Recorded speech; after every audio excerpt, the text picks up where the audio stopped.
about halfway through my sophomore year in college, I started to gain weight.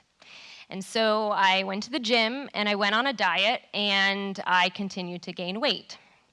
In the back of my mind, there was this tiniest, slight possibility of a reason why I might be gaining weight that I really didn't want to face.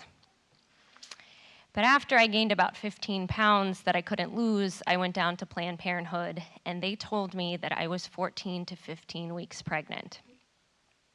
The father and I worked at the same restaurant/bar/nightclub, and he had broken up with me in December, and it was now February. So I showed up at the end of his shift, and I waited for him to finish, and I told him. And his response was one of anger. He was yelling at me about how I was ruining his life, about how he never wanted to be a father, and that I knew that, and that he was not going to be suckered into a life that he didn't want. If I wanted this baby, I was on my own. And so I needed to figure it out. And the first thing I needed to figure out was a doctor. Applying for Medicaid was an eye-opening experience for me. I was a teenage pregnancy, a statistic, and they treated me that way. I left that office feeling humiliated and very much like I was on my own. My strict, traditional Catholic parents had kicked me out of the house when I was still in high school. We were barely on speaking terms, and so I was terrified to tell them.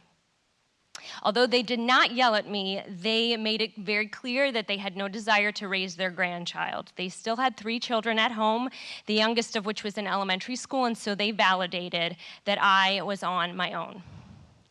And so I got to work. I took extra classes, trying to finish as many credits as possible before the baby came. I picked up extra shifts at work and started saving money. I went to thrift stores and yard sales to gather stuff for the baby. Meanwhile, my belly was growing rapidly, and I would see the father at work, and he would ignore me. And I lived in Tucson, Arizona, where the average temperature was over 100 degrees. And I didn't realize just how much this was fueling a fire inside of me until driving home from buying my books for the fall semester, some guy cut me off on the highway so abruptly that I had to slam on my brakes. My belly hit into the steering wheel in front of me, and the guy behind me almost hit me. And at that point, something inside of me snapped. I was furious. And so I hugged his bumper to show him, because, you know, that makes sense. And then I took it to the next level. When he got off the highway, I got off the highway. When he turned into his neighborhood, I turned into his neighborhood.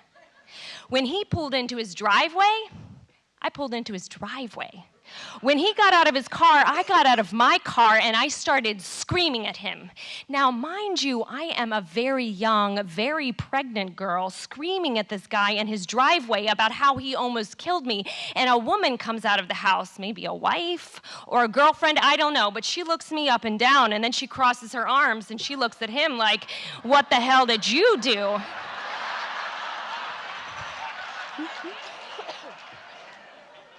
And I am watching all of this happen, and I am realizing just how ridiculous I am being.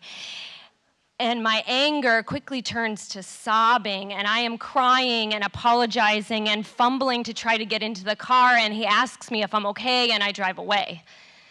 Looking back, I can only imagine what that conversation looked like after I drove away, like him swearing that he never saw me before and her saying, "Yeah, right, like some pregnant girl just showed up in our driveway yelling at you." Likely story.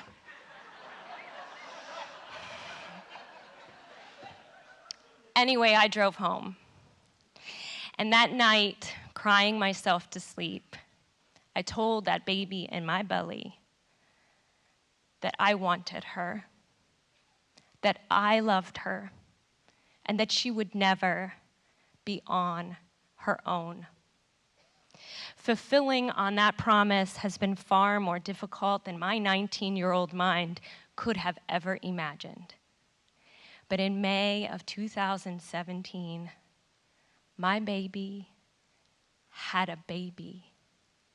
And when I held that precious child, my grandson, everything else melted away, and somehow it all made sense. And so I gave him the same promise as I held him close, and I told him that he was wanted, that he was loved, and that he would never be all on his own. Thank you.